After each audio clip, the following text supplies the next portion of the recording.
Dear students, today we are going to start chapter 8 Silk Road. The chapter is from your Hornbill book and this is the last chapter of your syllabus from this book. So Silk Road is written by Nick Middleton. So what is there in the chapter? Silk Road is a travelogue presenting a beautiful view of mountain Kailash. What is a travelogue? Travelogue means यात्रा वृतांत, यानी कि एक travel को जो represent करता है, that is a travelogue. And it also presents a beautiful view of mount Kailash. The writer of the chapter, as I told you, Nick Middleton, he wants to go Mount Kailash and the chapter describes the journey of Mount Kailash. It also describes writer's journey to Mount Kailash and the writer wants to do Kora. Now what is Kora? कोरा देखो क्या होता है कि एक religion में जैसे हम कह देते हैं कि वो उसकी परिक्रमा करने के लिए गया, तो एक रिलीजियस जो सर्कल पूरा करना होता है, बुद्धिस्ट में ये होता है, तो वो कोरा होता है. और जो लोग माउंट कैलाश पे जाते हैं तो वहां पर जो जाना है, एक वो रिलीजियस सेरेमनीज को परफॉर्म करना है, दैट इज अ कोरा. तो निक मिडलटोन वहां पर जाके और कोरा कंप्लीट वो करना चाहते थे. उसके अलावा क्या है कि वो जिस रास्ते से जाते हैं उस रास्ते को सिल्क रोड कहा जाता है. और आपके जो चैप्टर का टाइटल है वो क्या है? सिल्क रोड है. The chapter also describes the scenic beauty of the mountain.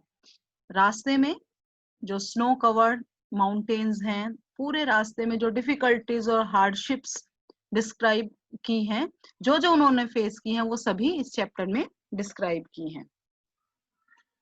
So the title of the chapter Silk Road has been opted because of the road that the author traveled on in Tibet while going towards Mount Kailash was part of important network or roads used in ancient times to do trades.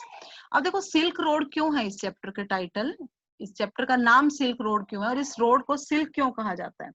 पुराने time में क्या था कि इस road से silk, जो raw silk होता है, जो कच्चा सिल्क होता है, सिल्क जैसे जिससे कपड़े बनते हैं, तो उसको यूज किया जाता था. तो तभी से इसका जो नेम है वो सिल्क रोड है. कोई भी माउंट कैलाश जब जाएगा तो ये सिल्क रोड है, ये जो बीच में कई कंट्रीज को ये कनेक्ट करता है. और ये ट्रेड रूट है.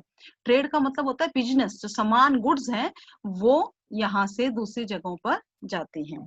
So this network connected East Asia with Southeast Asia, East Africa, West Asia and Southern Europe. It is called Silk Road because in those times silk trade was carried out using these routes.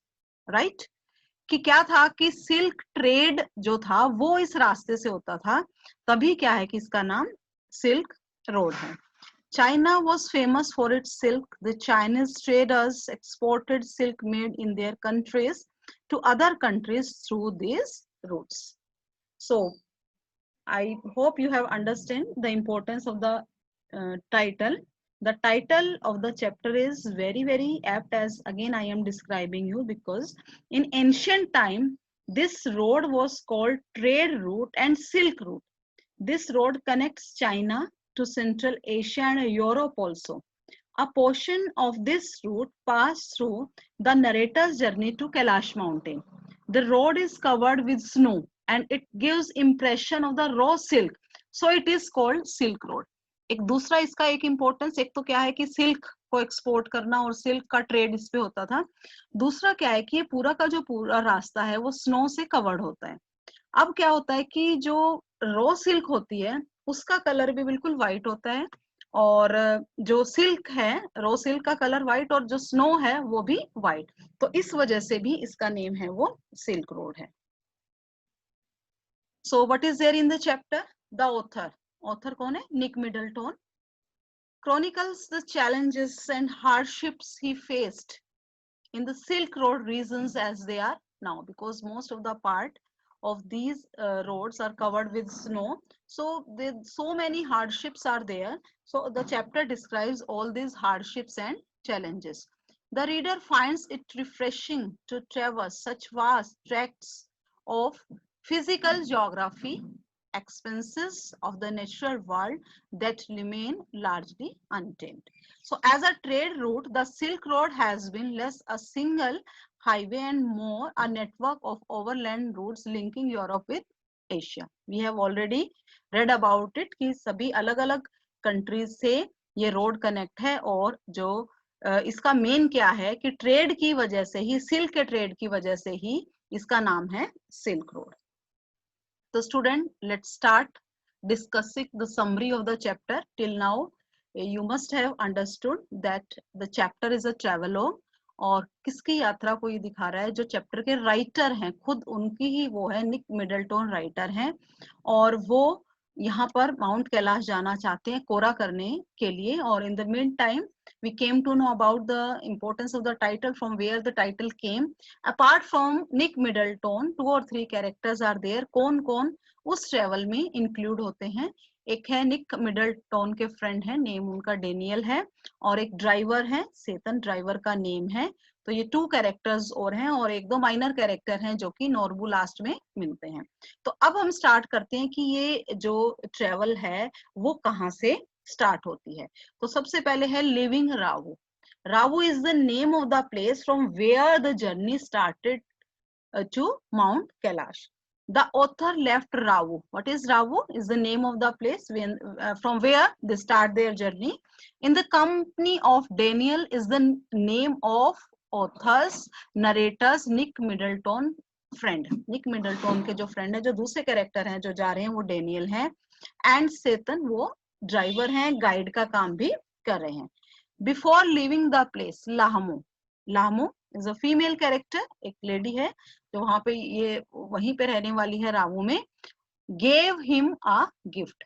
इसको gift दिया Nick Middleton को. And what was the gift? She gave him a long sleeved sheep skin coat. Sheep से की जो skin से बना होता है, क्योंकि बहुत ठंड होती है और ये काफी वार्म होते हैं. Their next destination was Mountain Kailash and Setan knew a shortcut. एक shortcut वो रास्ता लेते हैं, हालांकि ये एक रिस्की है. Students, you must aware that at every step you have to remember all these places where they are going. Her step पे अलग अलग आपको डिस्क्रिप्शन मिलेगा अलग अलग चीजों का, तो वो आपको याद करना पड़ेगा क्योंकि एक स्टोरी नहीं है, उसमें अलग अलग प्लेसेस को डिस्क्राइब किया हुआ है कि उसके बाद वो कहाँ जाते हैं. तो उस सेंस में आपको ये याद करना पड़ेगा.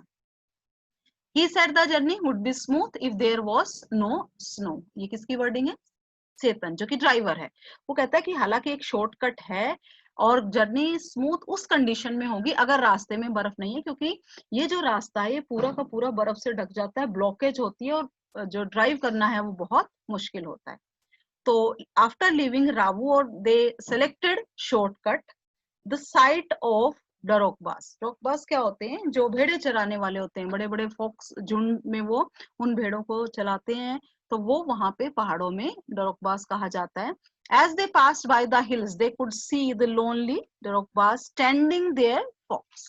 Tending का मतलब उनको ले जाना, हाँक के ले जाना, उनको घास चराना, उन अपने उस झुंड को. There were men and women well wrapped. Well wrapped मतलब कपड़ों से पूरे तरीके से ढके हुए थे. They would pause and stare at their car, occasionally waving as they passed. और जैसे जैसे उनकी गाड़ी जा रही थी तो वो रुक रुक के और घूर के इस तरह से वो देखते और फिर अपने जो उनके फॉक्स हैं उनको आगे लेके वो चलते.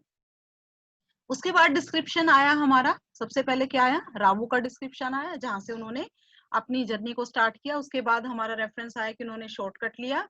तीसरा रेफरेंस हमारा क्या आया था इससे पहले कि जो डरोकबास हैं उनका डिस्क्रिप्शन आया कि वो अपने जो पेट्स हैं उनको लेके उनको वो ग्रेस कर रहे हैं और उनको वो टेंड कर रहे हैं. उसके बाद आया द तिब्बतन मैस्टिफ. अब मैस्टिफ क्या है? Kind of dog. उनका तिब्बत के जो डॉग हैं उनका डिस्क्रिप्शन यहाँ पे है. So as they pass the nomads tents. Nomads होते हैं, देखो, जो खाना बदोश होते हैं, जो अपने टेंट लगा लेते हैं, तो वहां पे ये डॉग हैं जिनको मैस्टिफ कहा जाता है. There were the Tibetan mastiffs, a kind of dog.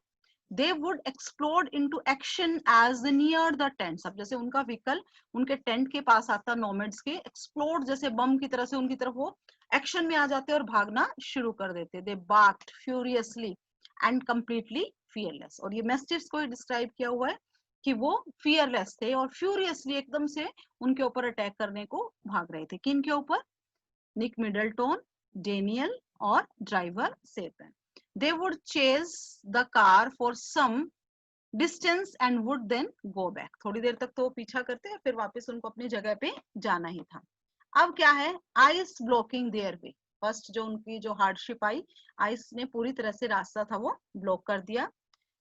The turns became sharper and bumpier. Turns मतलब मोड़ जो होते हैं वो बहुत तीखे, खड़े, एक तरह से उछाल वाले।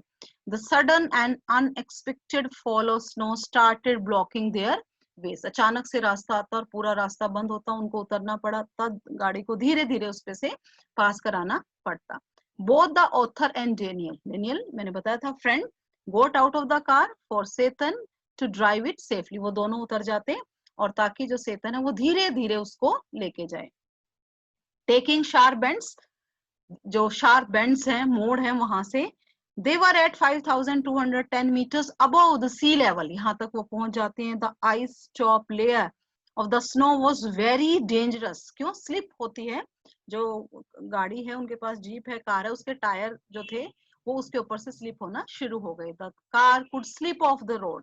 The snow continued blocking their way. एक के बाद 3 इसमें ब्लॉकेज आती हैं और वो हमें, और एक ब्लॉकेज में तो देखो वो क्या है कि बहुत स्लिपरी है, तो वहां पे साइड में कहीं डस्ट जो पड़ी हुई है वो उठा के उस डस्ट को स्नो पे डालते हैं ताकि वो थोड़ा सा उसका रफ हो जाए और वो फिसले ना।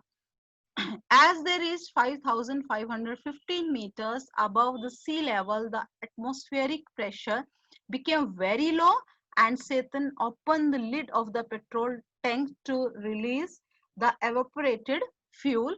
The author experienced severe headache. अब बहुत ठंड की वजह से प्रेशर जो है वो कम हो जाता है ऊपर एयर का, तो उसके सिर में दर्द होता है। अब जो नेक्स्ट यहाँ पे after crossing all the blockages they reach the town होर। अलग से ये क्वेश्चन आता है, होर को डिस्क्राइब करो।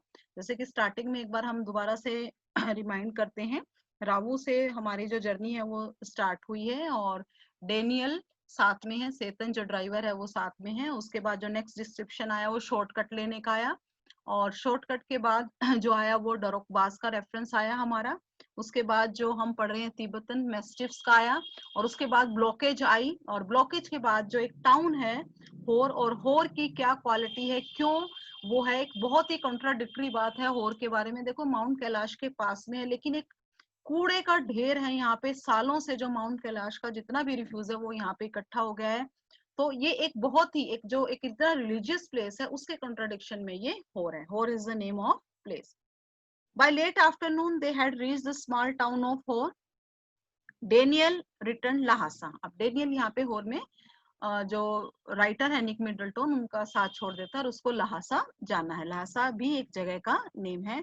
And Setan repaired the flat tyre of the car, puncture हो गई है तो वो सेतन उसको रिपेयर कर रहा है। होर वॉज ग्रीम, ग्रीम होता सैड, जिसको देख के अच्छी फीलिंग ना आए। Miserable place, there was no vegetation, कोई वहां पे ग्रीनरी नहीं, कोई वेजिटेशन नहीं। whatsoever just dust and rocks हैं, उनपे कोई ग्रीनरी नहीं, डस्ट है। There was the accumulated refuse, accumulated जो इकट्ठी हो गई है, refuse जैसे मैंने बताया कूड़ा सालों का, everywhere unlike the past the place no longer appeared holy। और इसको देख के, क्योंकि जो माउंट कैलाश है वो सराउंडिंग्स वो सब होली हैं, लेकिन होर जो है वो एक कॉन्ट्राडिक्टरी है। क्यों? क्योंकि वहां पे बहुत ज्यादा सालों से जो accumulated refuse है वो इकट्ठी हो गई है। उसके बाद क्या है, जो नेक्स्ट उनका स्टॉपेज है वो है डार्चन। तो आपको ये बात क्लियर होनी चाहिए, पहले क्या था रावू, उसके बाद क्या है सेकंड थिंग जो है वो वहां पर जो नॉमेड के टेंट्स हैं उसका डिस्क्रिप्शन आया, उसके बाद मेस्टिव्स का डिस्क्रिप्शन आया, उसके बाद होर का एक अलग से क्वेश्चन आएगा, उसके बाद डार्चन वो पहुंच जाते हैं और डार्चन का काफी आपके बुक में रेफरेंस दिया हुआ है। By 10:30 p.m. they reached a guest house in Darchen. The author had a very troubled night. अब यहाँ पे क्या है कि देखो डेनियल छोड़ के जा चुका है होर में और निक मिडलटन अकेले हैं और बहुत परेशान हैं वो, क्योंकि उनको ठंड लग जाती है। The sinews were blocked and he was not able to get enough oxygen and finding it difficult to sleep. ठीक से उसके जो nostrils होते हैं, sinus का मतलब होता है nostril बंद हो जाते हैं और वो सो नहीं पाता है. Most of the night he sat up and was not able to sleep. और वो पूरी की पूरी रात नहीं सो सका और उसे ये लगता कि शायद ये उसकी लाइफ की आखिरी रात है. वो पूरी रात बैठता रहा और सांस लेना उसको बंद हो गया. और नेक्स्ट डे वो मेडिकल कॉलेज है, जो सेतन ड्राइवर है वो उसको लेके जाता है. वो भी एक बहुत ही हेल्पफुल प्रूव होता है, एक तिब्बतन है वो. तो visiting the medical college the next day Setan took him to the Darchen में मेडिकल कॉलेज है. The doctor told him it was just cold and the altitude है, वो एक रीजन का असर है. Giving him troubles he gave him some medicine and that night he was able to sleep well. दवाई देके और उस रात उसको ठीक लगता है.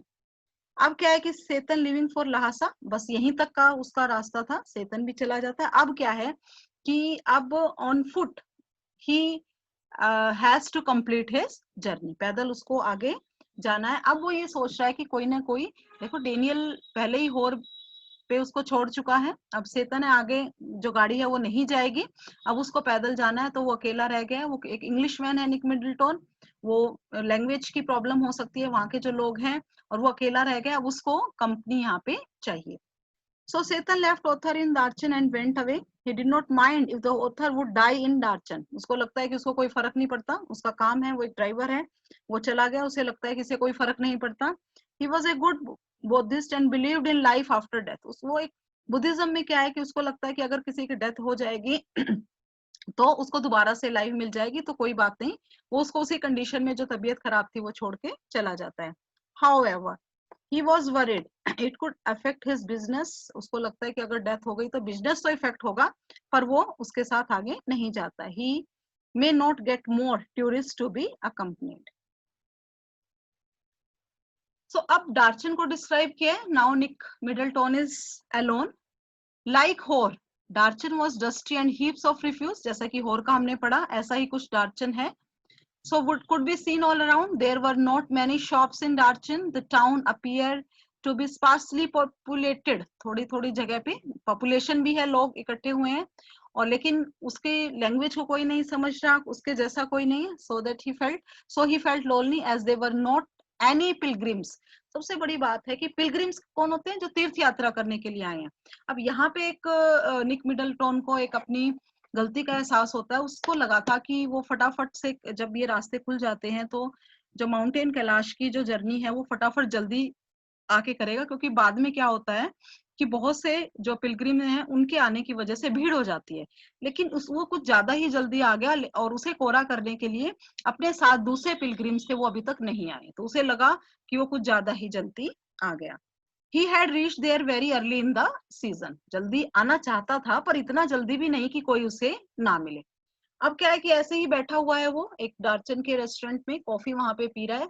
तो एक और कैरेक्टर जो कि हमारे लास्ट कैरेक्टर है नोरबू, वो मिलता है उसको, और वो भी अकेला है. दोनों की एक बढ़िया कंपनी बनती है और वो नोरबू के साथ मिलके आगे की जो जर्नी है वो करता है और उसकी प्रॉब्लम है वो सोल्व हो जाती है. और फिर ये जो चैप्टर में यहीं तक सिर्फ डिस्क्राइब है वो किया हुआ है. तो स्टार्टिंग में क्या था हमारा, जो निक मिडलटन है वो डेनियल और सेतन के साथ अपनी जो जर्नी है वो सिल्क रोड के थ्रू माउंट कैलाश पे कोरा करने के लिए वो जाता है. लाहमो का रेफरेंस आया, उसने शिप स्किन का एक जो कोट है वो दिया. सेतन है वो शॉर्टकट लेके जाता है. उसके बाद डरोक्बास का डिस्क्रिप्शन आया हमारा. उसके बाद जो तिब्बतन मैस्टिफ्स हैं जो डॉग्स हैं उनका डिस्क्रिप्शन आया. उसके बाद होर का डिस्क्रिप्शन आया, और होर में आके जो फ्रेंड है डेनियल वो उनका उसका साथ है वो छोड़ देता है. उसके बाद डार्चन पहुंचते हैं. डार्चन भी काफी होर की तरह ही एक डर्टी सा एरिया है, वहां पे वो बीमार हो जाता है. सेतन उसको डॉक्टर के पास लेके जाता है जो मेडिकल कॉलेज है. और यहाँ पे भी क्या है कि सेतन उसको छोड़ के चला जाता है. अब वो अकेला बचता है और अब ज्यादा वो जल्दी आ गया है इस सीजन में. और लास्ट में जो कैरेक्टर है नोरबू वो यहाँ पे मिलता है. The author wanted to reach Mount Kailash to do kora but he did not want to do it alone. उसको लगता है कि सभी साथ में, कुछ पिलग्रिम साथ में हो, और क्योंकि आगे और टफ वो है, एक दूसरे की हेल्प कर सकते हैं, सामान वो डिवाइड हो जाएगा इस सेंस में. He was looking for someone who could speak और understand English. So one day he was sitting in a cafe when Norbu saw him reading an English book. he came and introduced him to the author. He was a Tibetan. जो नोरबू है वो Tibetan है, but worked in Beijing in the Chinese Academy of Social Sciences. He too was there to do Quora, but he was not a religious person. Both of them decided to climb mountain Kailash. तो अब क्या है, नोरबू है वो अपने किसी research work के लिए आया है, लेकिन दोनों एक बढ़िया टीम प्रूव होते हैं. और इस तरह से क्या है कि नरेटर की निक मिडलटोन की प्रॉब्लम सोल्व हो जाती है, उसको एक कंपनी है वो मिल जाती है. So these are the photograph of silk road. So students, I hope you must have understood this travelogue, or if you have any problem you can contact me.